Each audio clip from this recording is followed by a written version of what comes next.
Welcome. This is the first of what I hope is many conversations about rethinking parenting and the stress that we put on ourselves and others as parents. Our current modus operandi, is it working? Is it making us happier people? Do we think we're doing right by our kids? Are we doing too much, too little? Are we doing it, and I have my little air quotes, doing it right? And so we're going to tackle some of these questions and more. We plan on going a little bit more than an hour tonight. We have three incredible authors, and we want to have time enough to kind of get their flavor for rethinking parenting and revolutionizing Western parenting as we know it.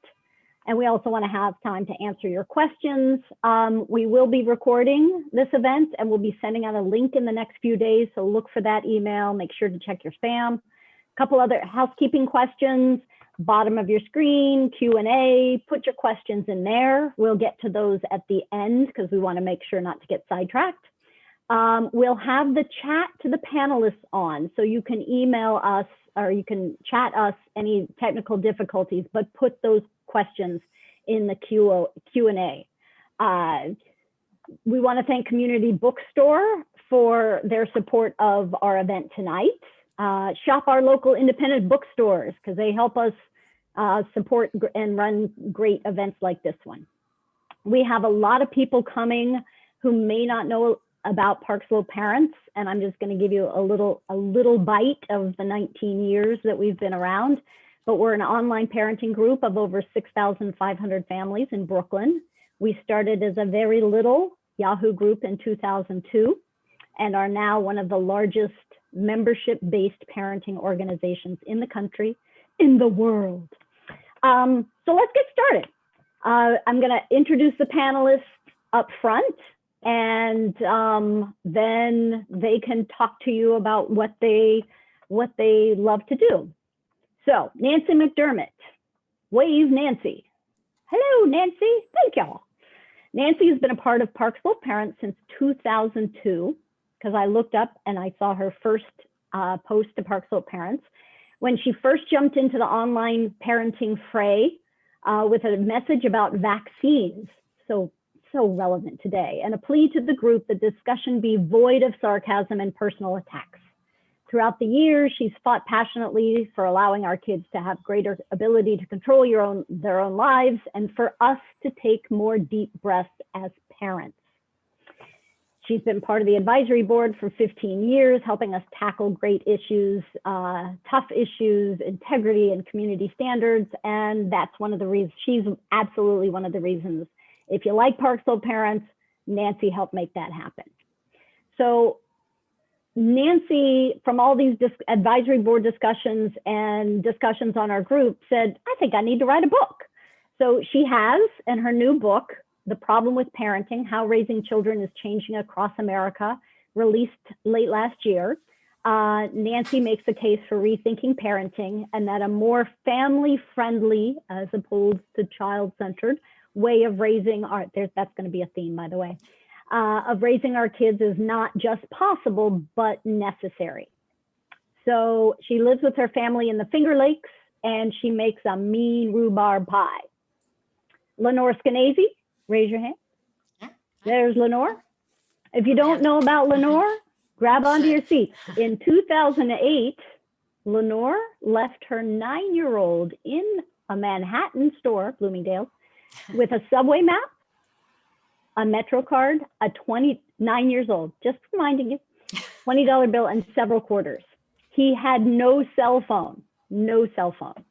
He surprisingly made it home, taking the subway and the bus. In some states, Lenore could have been arrested. So she was labeled America's worst mom because of her active defiance against overprotectiveness. And from that, she started the Free Range Kids movement, lecturing around the world, and then hosting her own reality show, The World's Worst Mom. Now Lenore is president of Let Grow, the nonprofit making it easy, normal, and legal to give kids back independence. The second edition of her classic volume, Free Range Kids, comes out this June. Fun fact, Lenore loves squirrels. I do. Michaeline. Michaeline is a correspondent for NPR's Science Desk and was part of the 2015 team that earned a George Foster Peabody Award for its coverage of the Ebola outbreak in West Africa. Before NPR, Michaeline was an editor at the journal Cell, where she wrote about the science behind pop culture. She has a doctorate in chemistry from UC Berkeley, a master's degree in viticulture and enology, and I'll tell you what that is in a second, from UC Davis. She lives with her husband, daughter, and German Shepherd, Mango, in San Francisco. Her first book, Hunt, Gather, Parent, was an instant New York Times bestseller. She has a degree in winemaking, which is what viticulture is. So let's get started. We are going to start. We're going to have each person speak separately about their books and about their parenting style and philosophy of parenting. So let's go ahead and get started with Miss Nancy McDermott. Thank you so much. So I am going to start with a quote from the David Foster Wallace's 2005 commencement address to Kenyon College, which everyone starts now, but it's so good I had to use it too. And it goes, there are these two young fish swimming along, and they happen to meet an older fish who nods at them and says, "Morning, boys, how's the water?" And the two fish swim along for a bit, and then eventually one of them looks at the other one and says, "What the hell is water?" So parenting culture, or what I call parenting with a capital P, is a bit like the water. It's invisible, it's all around us, and we take it for granted. Most of the time we think everything is fine, except that maybe we're a little, we're tired all the time, or we're a little defensive, or a little resentful, or we use a lot of strategies not to be those things. Maybe we're finding that parenting is all joy and no fun, and it's not quite what we thought it would be. Or maybe we notice that our kids are doing poorly at school, or they're kind of passive, or they're having trouble making friends. And we are the ones who are laying awake at night in bed, obsessing about it, not them. We think that how they are doing is really about what we are or aren't doing. And when we try and address these problems, we tend to think in terms of changing up our parenting strategy. We have parenting strategies. So maybe we amp up the resilience a little bit, maybe the empathy, maybe we're going to dial down the self-esteem so it doesn't become narcissism, or maybe we just book a therapist.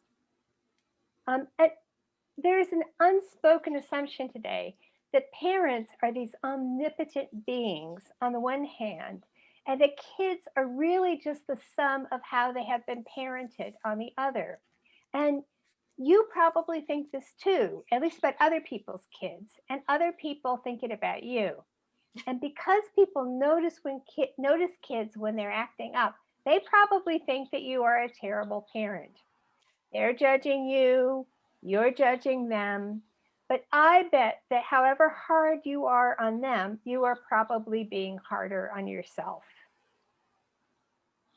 So I am here to say none of this is your fault. There's something in the water. It's not about your parenting per se. And that the reason why bringing up children has become so hard today, or the reasons why go far, far beyond what individual parents do or don't do. The problem we have is parenting itself. Now, the most important thing that you need to know about parenting culture today is that bringing up children changed drastically in the 1970s from a generational task that families did with the help of other adults into a vocation and occupation for individual parents. There are lots of reasons why this happened when it did, but I want to narrow down and just mention the 6 most important. The first was the me decade. a cultural shift away from valuing the development of social life to developing the self.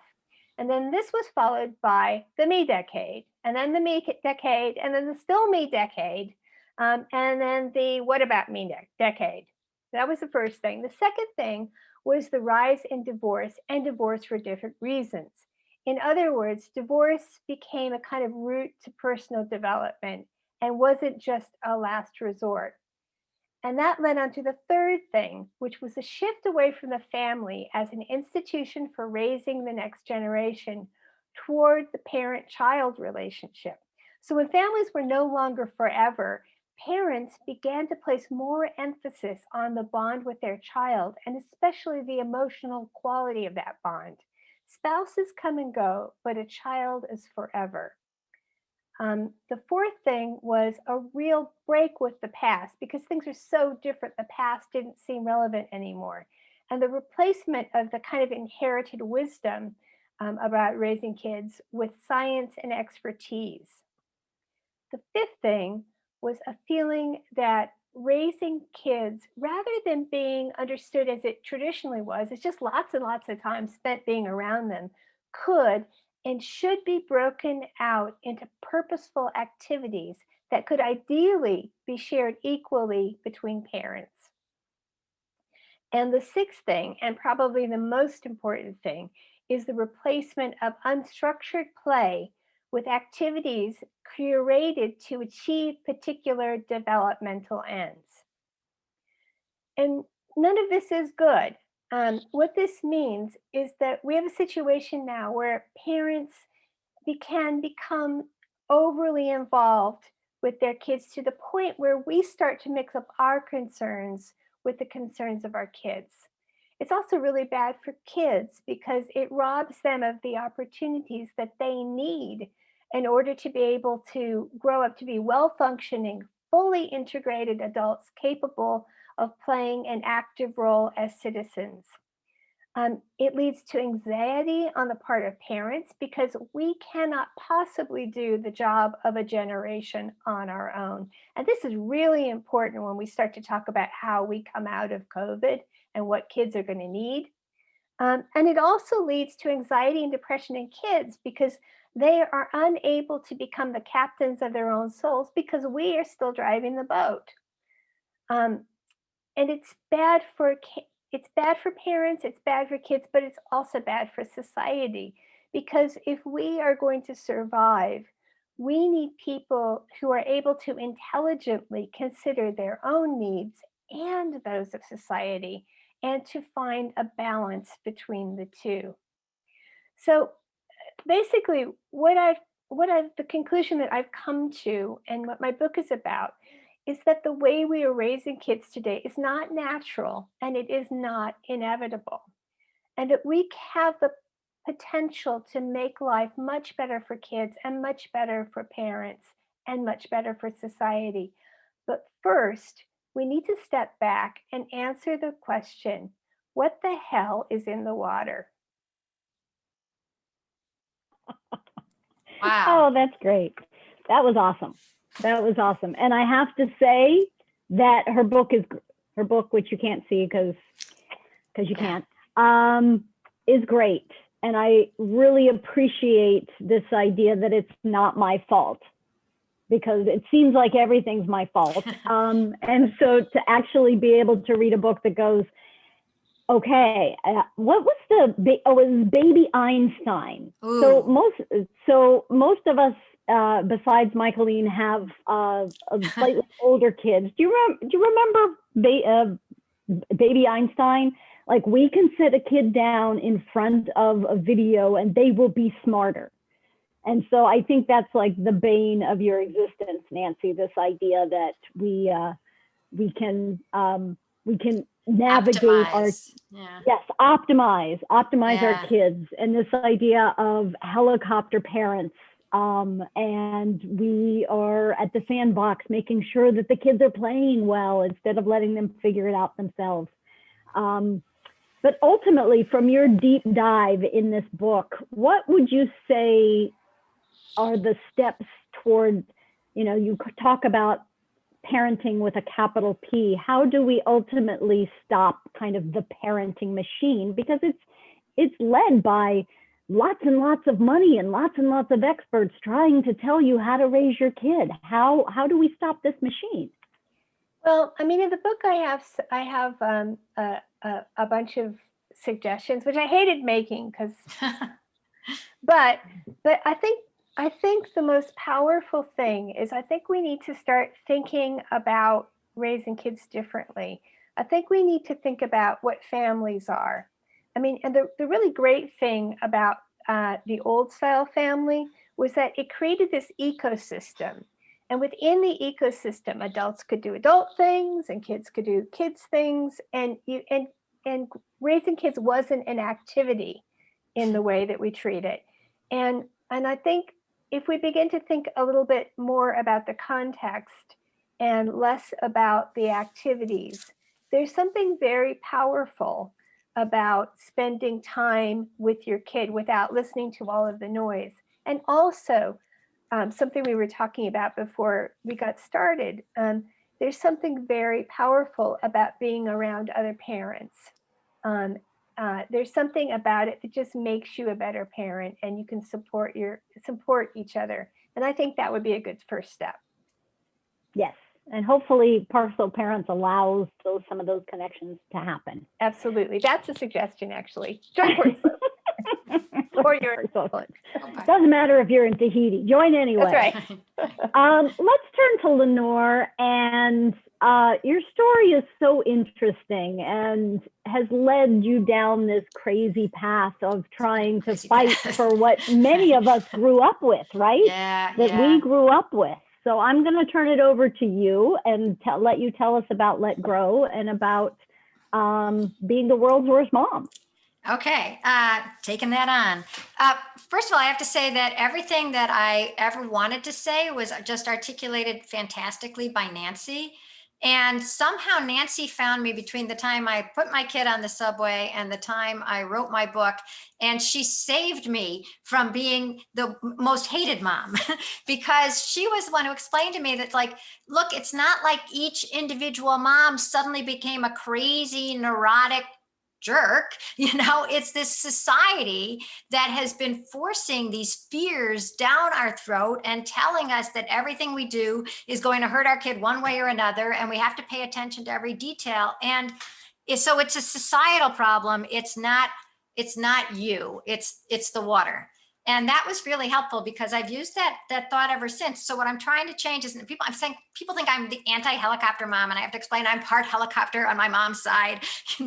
Really, I come from helicopter stock. And so it's not that. It is, and I too schlepped my kids, the 2 feet to school every morning and stood there with them with a zillion other parents and a zillion other kids and it never occurred to me, like, why am I doing this when I was walking to school at age 5 myself and the crossing guard was 10? And weird story, I married him, but that's for another day. And I didn't marry him when I was 5, and it wasn't arranged, and we met each other many years later, and I wasn't stalking him. Anyway, so what is it that is driving us crazy? It is, when I just realized that we were supposed to have prepared something. So I ran and got my favorite props, which are parents' magazines. And I can tell you why we're going crazy, because I'll just read you a couple of good ideas. This is the most recent parents' magazine. And it says, you're going to boost your baby's brain power. Michaeline, you're going to love this. What are you going to do? In the first year, your cutie, they say cutie, so it's fun, right? Your cutie goes from depending on you for everything to babbling, moving, and even feeding themselves. That's all thanks to, can you take a guess? Your marvelous mentoring. It's all thanks to your marvelous mentoring. Nurture their growth with even more, because they're going to be better with these activities. And then you have to just read to them endlessly and talk, and use different voices and be their cheerleader. It says be their cheerleader. Michaeline, this is the society. But my favorite one was from a couple months, actually not my favorite one. My second favorite one is this on how to raise a reader. And unfortunately, studies show that when you're reading to your kid, only 6% of the time is spent looking at the letters and words on the page. Those damn kids, 6%.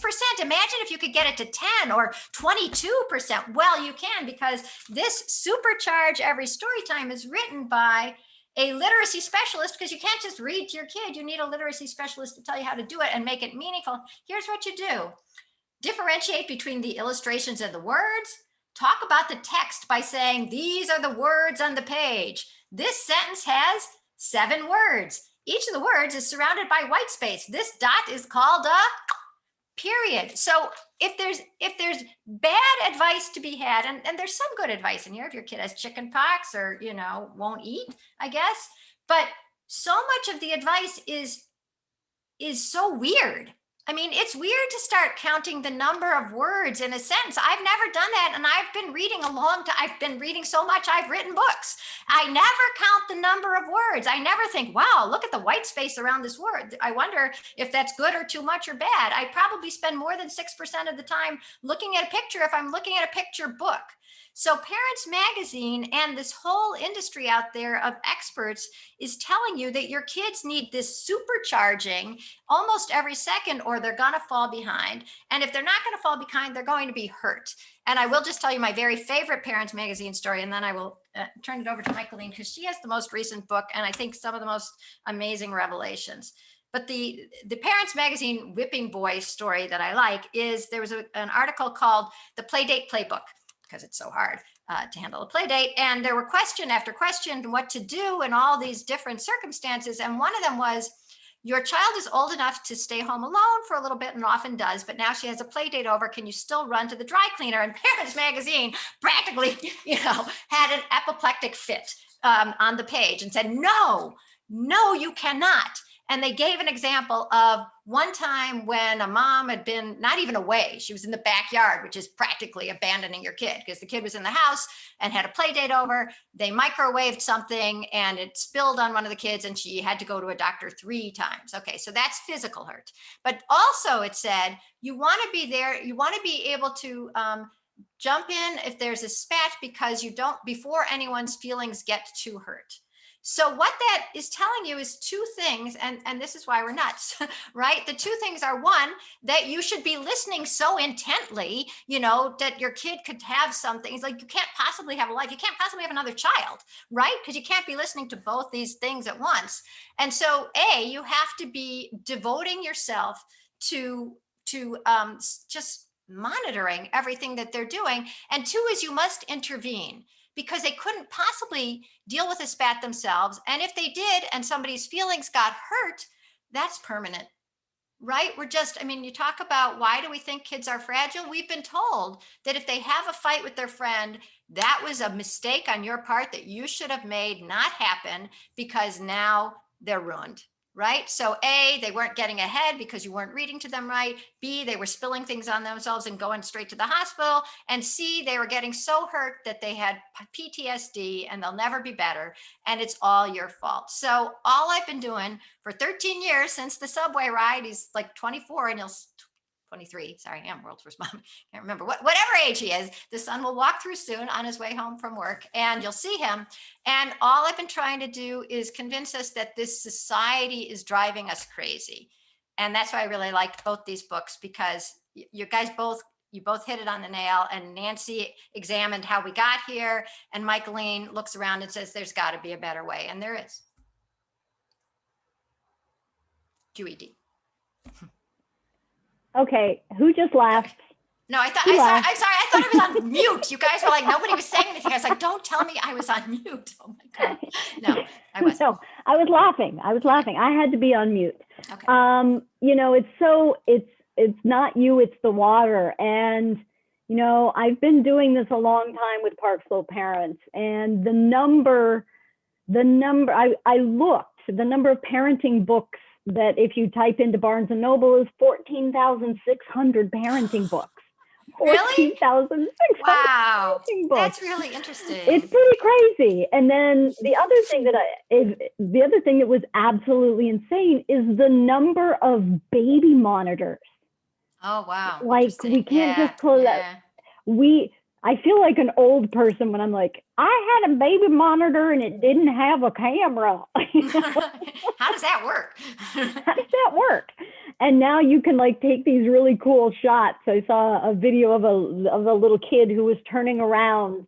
It was a video of him turning around in the crib so you could see how they slept. And it's sometimes I feel like the technology is so cool. Oh. But it's technology for technology's sake. Instead of actually helping us be better parents, it's just making us more worried. You know, you've got an app to say, here's how much they ate at this time, and here's how much they ate at that time, and did they poop, and did they pee? And it's so easy to get caught up in that instead of just kind of exhaling.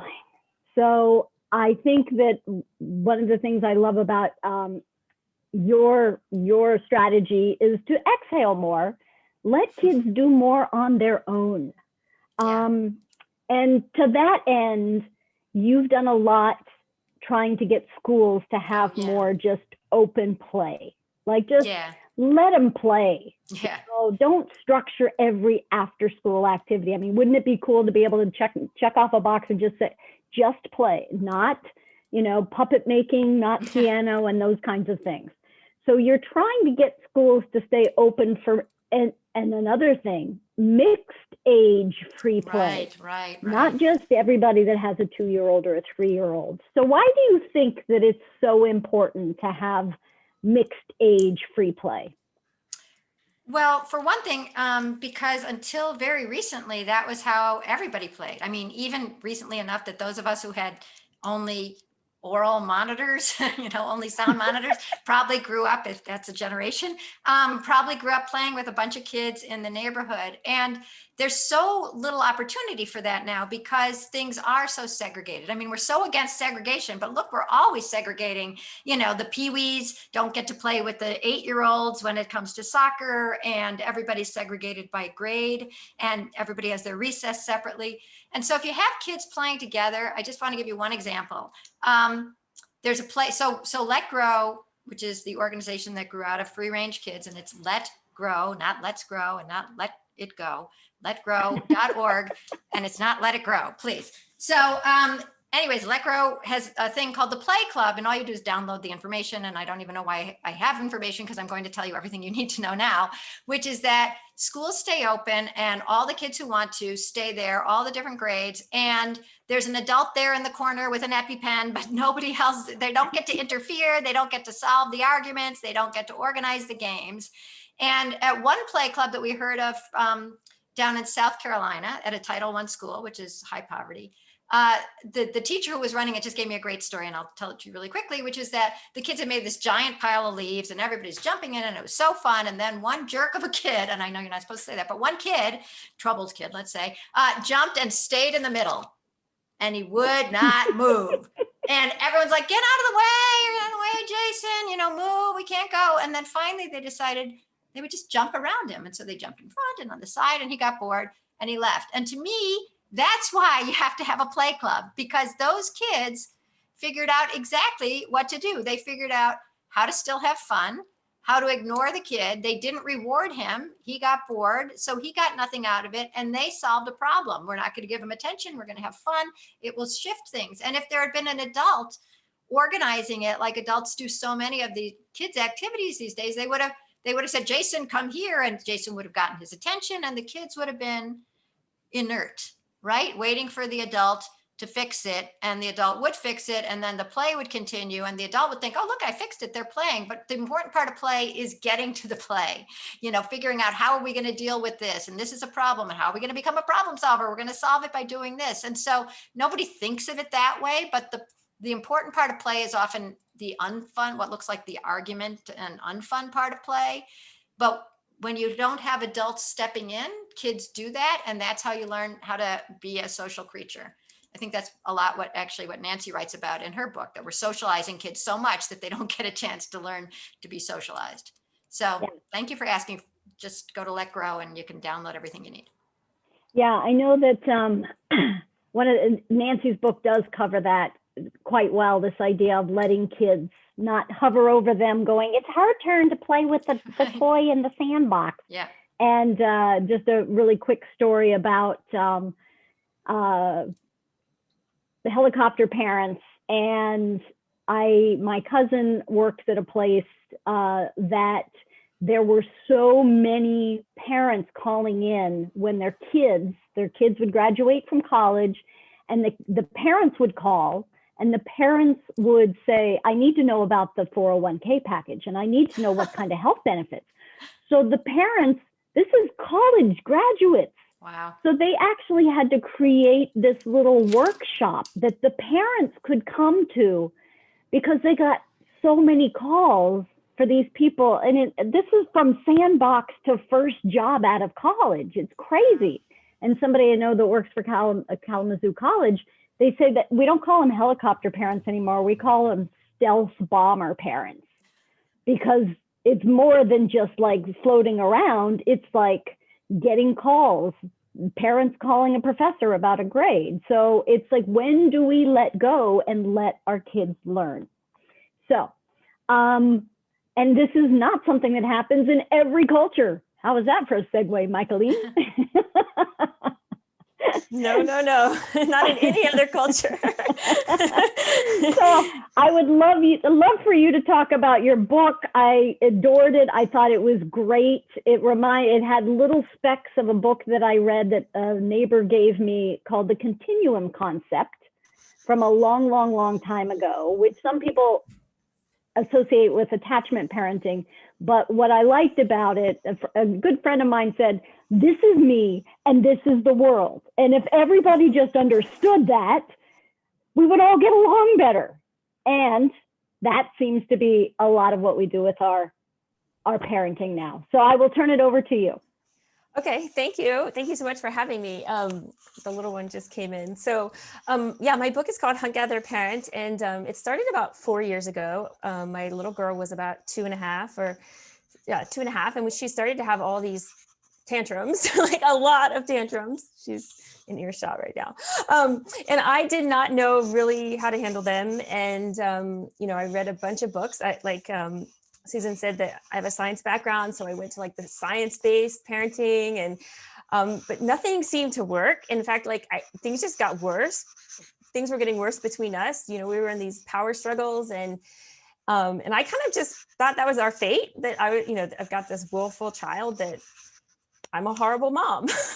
I'm second to Lenore, and I kind of just thought that was it. And at the same time, in my job at NPR, I was sent down to the Yucatan to do a story about kids and attention. There have been some studies about Maya kids and how they pay attention better in certain situations than some American kids. And I went down to this little village, and I spent about 5 days there, and the moms there just totally shifted what I thought parenting was and could be. One mom in particular, Maria Tumburga, she's in the book, you can read all about her. She just showed me that you could relate to kids in this way that had such a little conflict and little resistance. She's incredibly calm and confident, right? This weird combination of calmness but confidence. There was no yelling, no bickering, no negotiating. She was a mom of 5, and her kids were incredible. They were generous and kind with each other, very respectful, and super, super helpful. So when I was there and talking to her one morning, we were sitting in her kitchen, and her daughters were on spring break, and they had stayed up late watching a shark movie. And the oldest one, who was 12 at the time, wakes up, walks past us, and goes and starts doing the dishes without anyone asking her at all. And Maria was just not that surprised. She was she's 12 and she should know what needs to be done. And so she does it.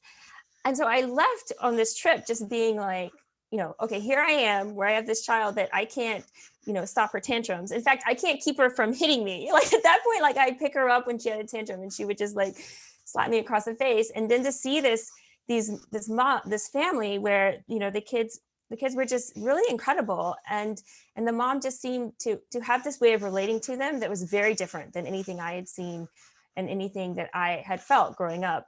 And so I got back home and I tried to learn about this this technique or this approach, and I really couldn't find very much in parenting books. And I didn't really think that much about it. And then about 6 months later, I went up to the Arctic for another story, actually on anger. And lo and behold, I saw really similar parenting. Very calm, confident parents with these helpful, generous, respectful kids. And I started to just be like, okay, what's going on here? These are like two really different societies and cultures separated from time and, in time and space.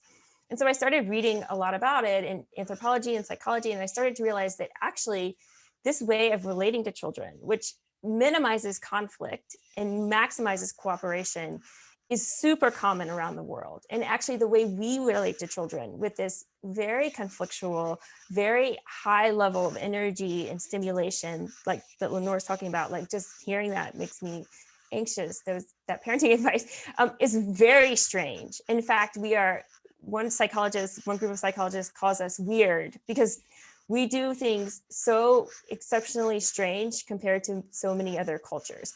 And so for the past 4 years, I've been trying to learn as much as possible about this other approach, which actually parents have turned to for thousands of years on every livable continent over and over again. And there's a reason why they do that, is because it works. It's less exhaustive and more effective in many ways. And so Hunt Gather Parent is really the result of this. My daughter and I, when she was 3, we went back to the Maya village and talked to Maria again. We went up to the Arctic and stayed with an Inuit family. And then we went to Tanzania with the Hadzabe, hunter-gatherer forager group.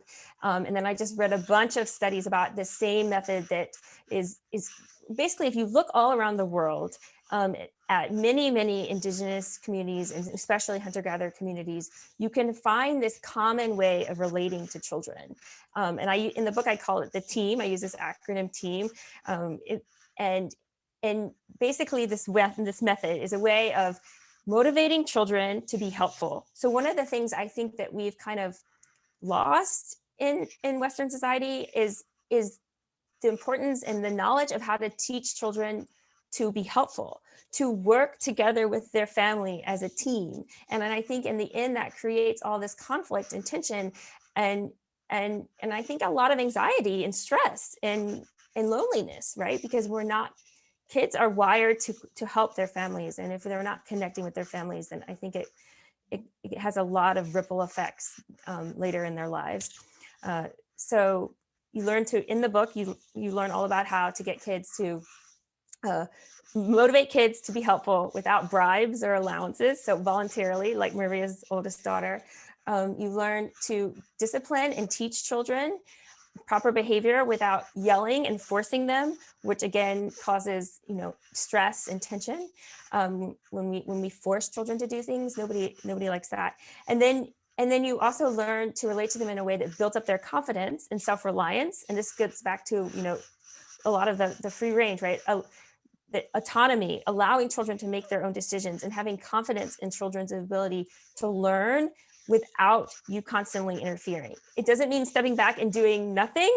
It means having confidence that they know what they're doing, and you're kind of like on the side, on the wings, standing there, ready to help if they need it. But most of the time, you don't really need to do much at all. So one other thing I'll say is, while researching this book, I calculated, and one of the anthropologists told me that there are 50 things that we do as parents that you can't really find in any other culture around the world. And none of these 50 things have scientific research backing them as like beneficial for your child. Every child in the world learns to read without you telling them about the white spaces or between, or every child learns to talk without you like narrating their every motion, right? So the Hadzabe kids learn to speak Hadzane, English, and Swahili, and nobody is, narrating every time, they go to the bathroom to them, So I think that we kind of, there's kind of this false understanding about where our advice comes from, and one of it is that it's scientifically backed, and very little of it is. You're right. If you get sick, the medicine will help, but behavior is mostly kind of folklore. Wow, that's so interesting. Excellent. There was somebody, and put all your questions in the Q&A if you could, because that's where we're going to go to look for them. Although Sabrina wanted to know an example of one of the 50 things. Oh, yeah. Yeah. So one of the top things is this praise, right? This idea that we need to like praise a child. Well, first talk to them at every moment is crazy. I mean, just like, this is super new, and the data actually backing this has been refuted. And I mean, maybe some kids love it. My kid just hated it. I mean, I think she felt overstimulated all the time because I would never shut up. But so praise though is huge. So around the world, if you go anywhere, kids do not receive very, very little praise. And yet they have the qualities that we think praise is giving them, right? Confidence, self-reliance, in spades. I mean, in spades. So I'll tell you like a little story. So when we flew back from the Arctic, we flew through Calgary, and we had just been with kids that like 5-6-year-olds who, you know, they would bring a candy bar from a supermarket and they would immediately break it up and share it with every kid in the room. You know, or like a new toy would come and immediately it was handed over to the younger sibling, right? So incredible levels of like executive function and flexibility. And we get off the plane and there's a kid in a stroller screaming because he doesn't want to share his water bottle with his like 6-year-old. And this kid must be like 9 or 10. I mean, this is not a very small kid. And I swear to God, the mom turns to this child and says, "Do you want some potato chips? Do you want this? What do you need? What do you want?" And she just like put on this like barrage of requests and like, I don't know. It almost made me feel sick on my stomach because it was like, what are we doing? What are we doing here? Right? You know, why are we letting this kid that's like clearly not respecting his family? You know, we're asking him if he wants more. I don't know. Anyway, that's a story I've never shared. Oh, you're fine. This is Rosie. That's a great. She's right here. So, hi, Rosie.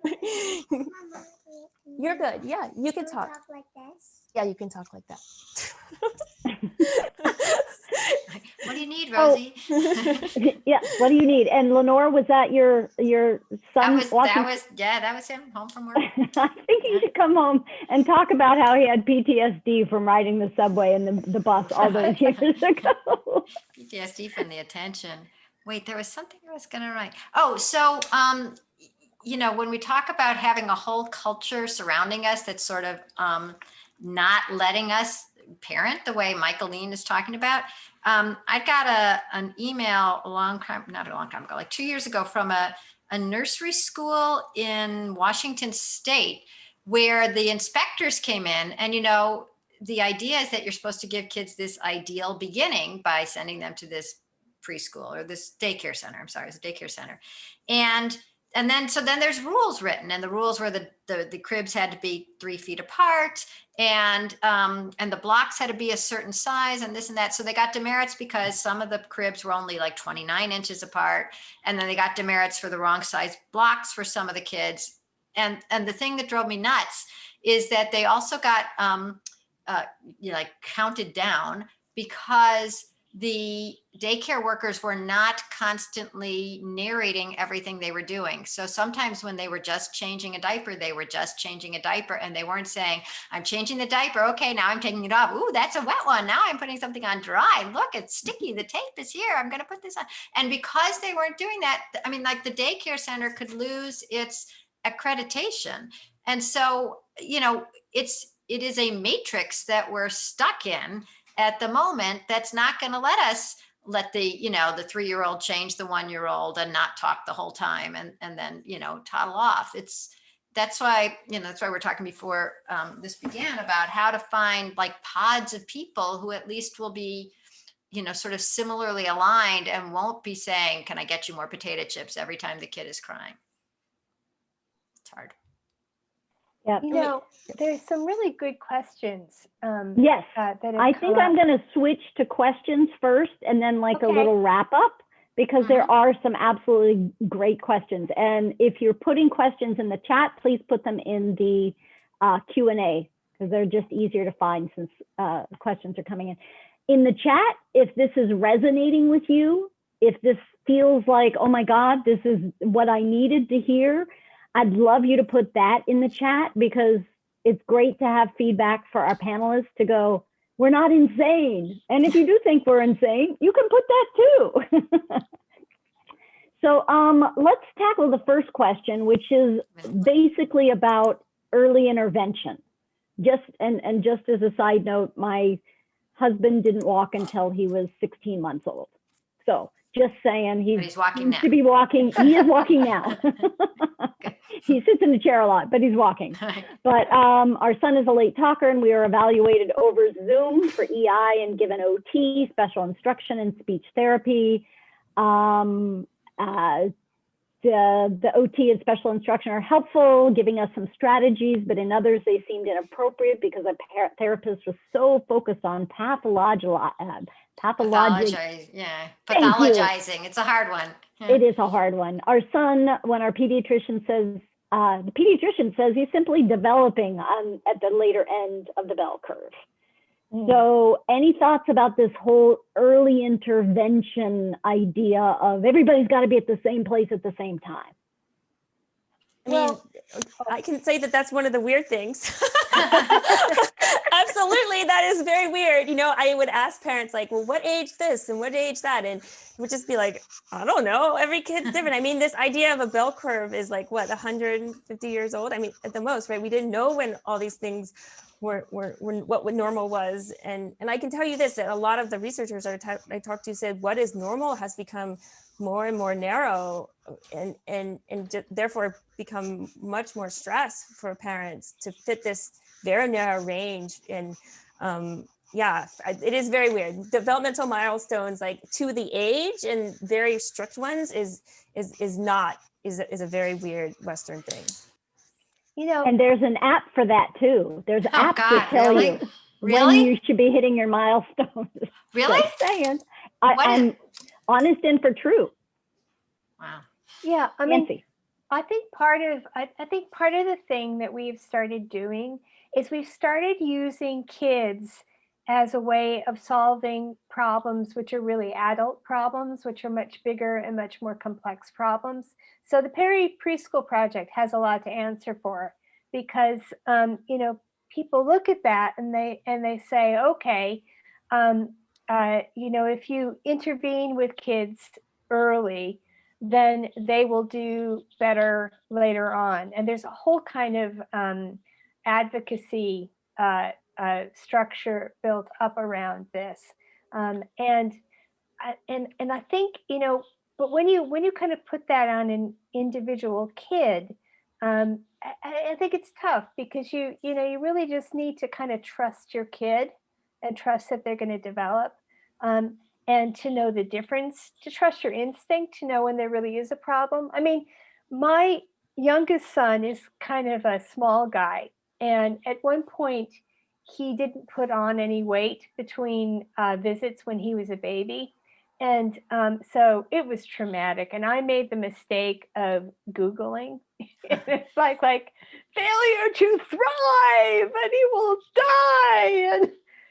But I had this wonderful friend in the UK who's a physician. And so I emailed him, said, Mike is failing to thrive.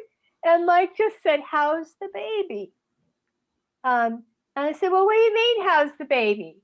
And he said that when he was a resident, and this would come up, the doctor that he worked with would say, you know, Mike, how's the baby? And he said that the truth is that when there really is a problem, you can tell, a parent can tell, you know, a normal person can tell. And I think, you know, part of this is we just need to learn to trust ourselves, and also to trust our kids that they're going to develop. And also there's a question about potty training in there, somewhere in there. And I was going to say that one of the things that we don't do enough, and this applies to some of the other questions that were asked, is we don't allow kids to teach other kids. So I found out, because my kids were rejected from Bean Sprouts because they hoarded trains, I think. I don't know if they would admit this, but yeah, so we were not good enough for Bean Sprouts. And so we had a kind of, you know, a hodgepodge of childcare. And my son just didn't want to be potty trained for a long time. And he was supposed to go to day camp. And I desperately wanted him to go to day camp because I wanted time. And so I came up with this idea that I would lie. And I was going to say that he was potty trained. And that it would be okay because he would see the other kids and he would be potty trained, because I was talking to someone who did get into bean sprouts, and they said, "Oh, I didn't have to potty train my child. My child learned at bean sprouts." And I think that, a lot of the questions about, well, how do you get kids to not mess up the house, although they're going to mess up the house, so just accept that. But a lot of this is that when kids are around other kids, they learn from each other, especially if it's mixed age groups. And that is what happens in hunter-gatherer societies. And I think it would be good if we could do more of that. Yeah, there's actually some studies that show that kids learn better from other kids than from adults. Absolutely. Because the kids make it fun, like I don't make things fun at all. But also like kids know better where the other child is at. So like if they're riding a bike, they've been there, right? They just learned to ride the bike themselves. So they're better matched. So yeah, this is something we, again, do very strange, is separating kids out. This never happens. And it's a disservice, right? To both the smaller kid and the older kid, right? The only thing I'd say is, like, if there is a problem, early intervention is also good. And I don't think anyone disagrees with that either. Yeah, that's an important, we're not saying that you shouldn't be safe with your kids. We're not saying that you should throw the baby out with the bathwater. But, there are things that we go a little overboard on. Should we all be looking at the questions? Yeah, there's so many awesome questions. And I just want to remind everybody, this is hopefully the start of many of these conversations. I mean, there's just not time in an hour and a smidge to delve into all of these things. But Michaeline, somebody asked what the TEAM acronym stand for. Buy the book. But it's a great book. That's BTB, yeah. Yeah, and also this idea of how do we start with younger kids? And then there's another question that says, how do I get my kid to help with the dishes? And my guess is that kid's probably an older kid. So well, can you speak to that? I would say that, so getting kids to do the dishes, start as soon as possible. Start as soon as possible. Maria said, oh, you start when they're a baby. One other mom said, you start as soon as they can walk. So for the little ones, all kids around the world are born wanting to help. They just have no clue how. And so if they show any interest in being near you when you're cooking, doing anything that you want that child to do later on, you include them. You welcome them over. Even if they make a little bit of a mess, you try to guide them, or you tell them to watch, or you give them a tiny subtask to do, like hold this sponge, So with the little ones, it's all about not shooing them off and just encouraging any help that comes and being around them when you do it. Don't do it while they're sleeping. Don't do it while they're napping. Make cleaning and cooking the activity. You don't need another activity with any of the kids, really. So the older ones, people often ask me, can you train an 8-year-old or a 9-year-old who doesn't want to help, or a 12-year-old who doesn't want to help, And I say, you absolutely can, because here's how I know. When I first started working on this book, I was like, well, there's no way I'm going to get Rosie, who's 5, she was 3 at the time, to help if I don't have my husband helping. And I was like, if we're bickering about who's doing the dishes, then why would Rosie ever want to do the dishes, right? And so I started using the technique on kind of both of us, right? Like trying to get us to learn to cooperate and help each other.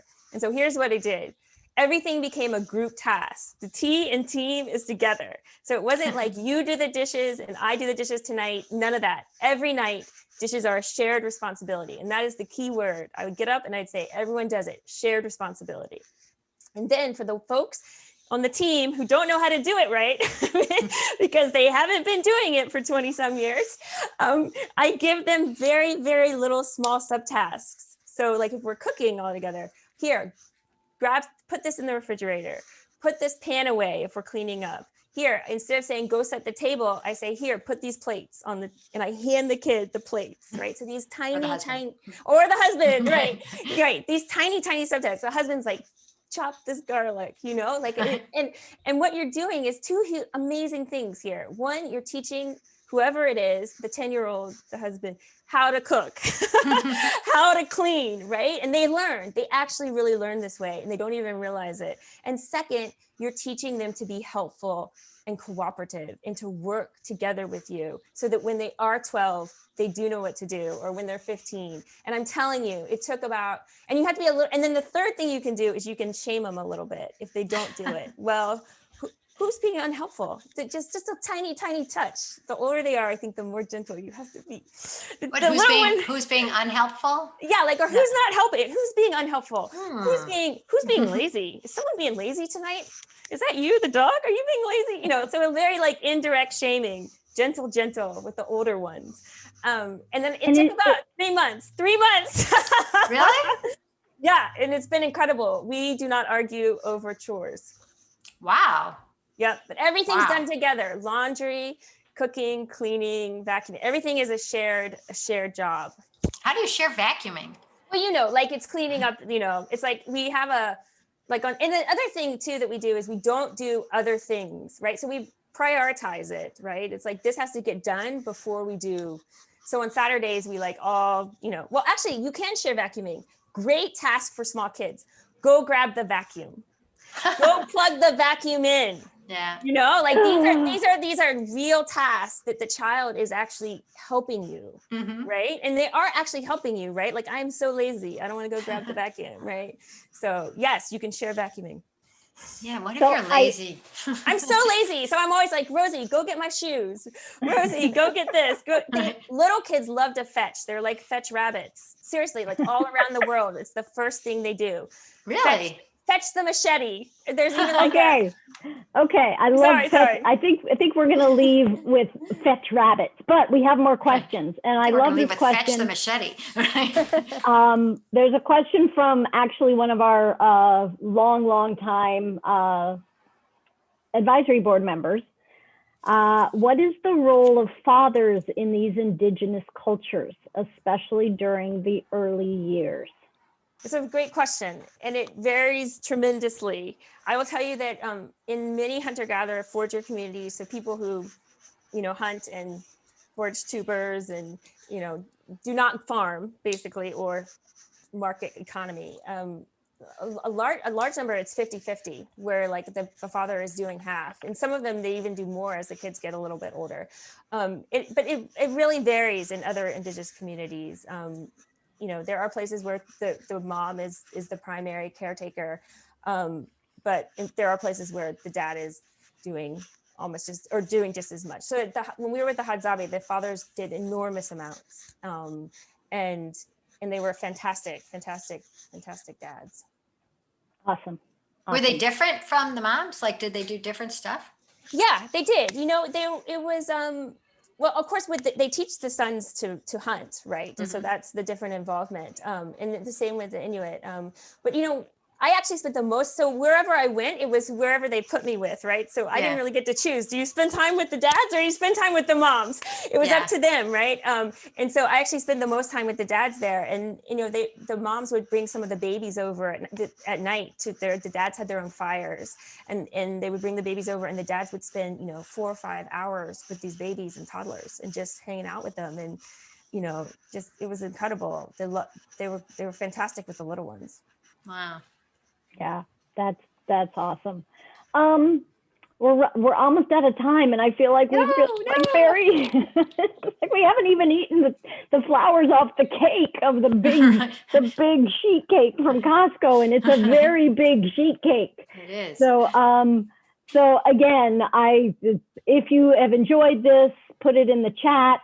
Hopefully we'll be able to have more of these conversations.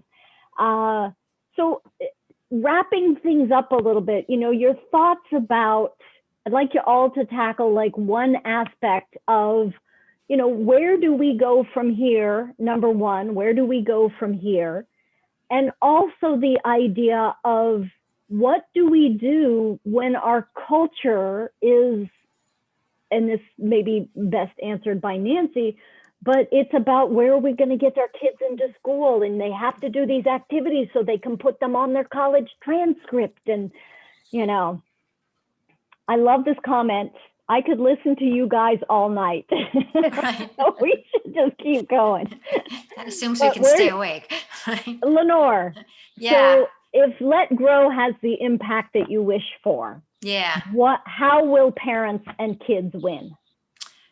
Well, you know, the whole thing about Let Grow is that for 10 years, I went around talking about free range kids and everybody agreed these are great ideas. Kids need independence and nothing changed. So Let Grow was devoted to making it normal and easy for regular people to start doing this immediately. And what I think is easiest is if an institution is involved, because if your school is sending your kid home with a homework assignment that says, look at mom, it says I have to do something new on my own without you, then the parents have to let grow. I actually said it accidentally, but that's our whole message, right? That they have to let the kid do something because the school is saying that, and they're not a crazy mom. They're not America's worst mom or America's second worst mom or whatever, because everybody else in that classroom is doing it, right? So all the parents are letting their kids do things independently, and then all the parents have this fantastic experience of seeing their kids go out and go to the bodega or make a cake or walk to the park or walk the dog. And when they come home, they're so proud, and they've seen that their kid has been, you know, safe and fine and grown up doing something independently. And you finally get this endorphin rush of like, my kid is going to survive even when I'm dead. I'm saying this very poorly, but what I mean is that if you get a whole group of people letting their kids go at once, and all the people get this great feedback feeling of my kid is okay, that changes society. It changes the neighborhood. It changes the culture of the school. It changes the kids, and it changes the parents. So between the Let Grow project, where kids go home and do something on their own, and the Let Grow Play Club, where they come to school and they have these other age kids to learn from and play with and talk to and be like, these are two really easy, free ways to change a group of people at once. And of course, the other thing that we're trying to do is change the laws. We're working in 4 states right now: South Carolina, Texas, Nevada, and Oklahoma, to pass a reasonable childhood independence law that says, you know, anytime you let your kids do something independently, if it's not a crazy thing, we're not going to mistake it for neglect. So we're really trying to change culture sort of wholesale. Oh, perfect segue into asking Nancy. You know, I really do love it's not my fault. It's not your fault. It's what we were kind of given. And your book really goes into this idea of even some of the fetal alcohol syndrome kind of starting the ball rolling on, you have such impact, and if you drink a glass of wine, you're going to kill your kid, and that idea that we are so influential. So our history over the last 40, 50 years has brought us here today. So thinking ahead on how your children will hopefully parent if you have your way, and it's a small p and not a big P, what in 15, 20 years, how do we get there, whatever this ideal is? Well, it's funny that you mention our kids and, you know, and how they bring up our grandkids, because there is actually a huge group of people in society who understand that what we're doing now is not great and who really want to help. And they are the older generation, they're grandparents. They are people who aren't grandparents, but who just remember that things were different. And, you know, in writing the book, I would say, you know, I'm writing this book, and all of these people would say, I'm afraid to say anything, but my daughter is worried because she hasn't been reading to her bump, you know, and I think that we really need to and I've even thought about starting like an old wives and old dudes movement.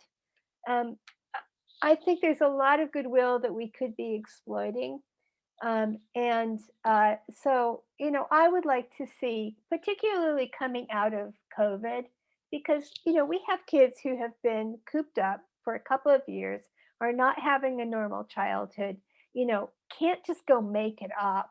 And this is a really important opportunity for us to say what we think childhood should be, what we think it should be for, and we should try and involve people from other generations in that discussion.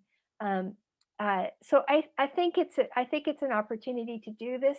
So at the very least, do not make your parents take the grandparenting classes. Really, don't do this to them. And introduce your kids to older people and build up those relationships, because they love you and they want you to succeed. And you get to our time of life and you begin to think about the future and the legacy, and you really want to help. And I think we should be exploiting that in a way that we just haven't. Yep. And finally, and I want to make one comment, because one of the questions that came in is kind of one of my biggest fears. Does Park Slope Parents, do we help perpetuate it, or do we actually make it better? And so how do we as an online community help each other be better parents without adding to the stress? And we're not going to be able to answer that question, but believe me, the person who asked that, it is always constantly on my mind. So, so Michaeline, you've been around the world and seen so many different ways to parent. What are the 2 or 3 things that parents listening tonight can take away and do right away and feel like, I got to buy the book now because that worked? I would say the number one thing to do is to take your iPhone and record yourself parenting in like a stressful situation, just the sound, not the video, and listen to it and see what you're doing. Like, how many times are you telling the child what to do? When we were at the Hadzabe families, like they would tell children what, like 1 or 2 things an hour, like go get the bowl. Like that would be it for the whole hour. And I did this experiment and I was clocking in like 60 instructions an hour or more. And this is not autonomy. This is not let grow. This is why kids feel stressed and anxious in our culture. But I think it's also why parents feel stressed and anxious, because it's tiring. The second thing I would do is just to stop arguing with your child. Like just stop negotiating. Like parents around the world do not argue and negotiate with children. They just don't. And when I stop doing that and I just touch Rosie on the shoulder and I say, I'm not going to argue with you, and I walk away, because there's very little that I ever need to do more. This has increased our enjoyment and the peace in our home so much. And then the last thing is get them included in the task. We are doing too much for our children. Every time you're cooking and cleaning, your children should be helping. Give them a subtask, call them over. They need to learn to be helpful. It is good for them. It makes them feel good, and it connects you with them. And I would say, as a recovering slob whose mother always did the cleaning after the 5 of us kids went to bed, I totally agree. My first child isn't as quick to help as my second, because I started sooner with my second, because I start early. I want to wrap up. Thank you guys so much. I've really enjoyed myself. Like, this is my job. It's awesome. I wanted to do 2 things. I literally took a picture out of Michaeline's book, and it is change how you view children's behavior. Expect young children to misbehave and cause problems. They aren't pushing your buttons or trying to manipulate you. They're simply irrational beings who haven't learned proper behavior yet. You have to teach them. And then, in parentheses, their misbehavior doesn't mean you're a bad parent. Somebody was asking an anonymous question, and they were anxious. The parent was anxious about something, and I was like, this could cover that. They need to read your book. So, and with that, one last thing I wanted to say, I was looking up some of Nancy's posts over the years, and And I came across this one that kind of speaks to Lenore. Before Lenore let your kids, on the subway by themselves. We are living in a different world, but the difference is not that things are more dangerous to kids. The difference is that we are more worried about them. New York is safer than it was in the 60s. Crimes against children have gone down. And I love this last thing, and I think I'll just end with that, although she has a whole thing that's really good. I think our kids would be better off if we just all relaxed a little bit. Thank you guys for a wonderful night. I hope you guys enjoyed this. If you did, write it in the chat. I would love to get you guys together for a monthly chat about how to be less stressed parents. We're Wouldn't that be around. fun? And then the other thing Nobody's doing anything. and then the last thing that we talked about right before we started was this idea of, if you want to have your kids more free range, maybe we just need a group on Parksville Parents that says, okay, we're going to go to the Zucker play area, and we're going to just let our kids have fun, and we're going to go, drink wine out of a bottle. So thank you guys. Michaeline, your glass of wine is waiting for you. Thank you guys so much. Thank you. Appreciate Thanks for you. gathering This us. is really fun. Thank Really, you. really great. Thanks, everyone. Thank you. Take care, Have a everybody. good night. Okay. Get those Bye. kids to bed. Bye.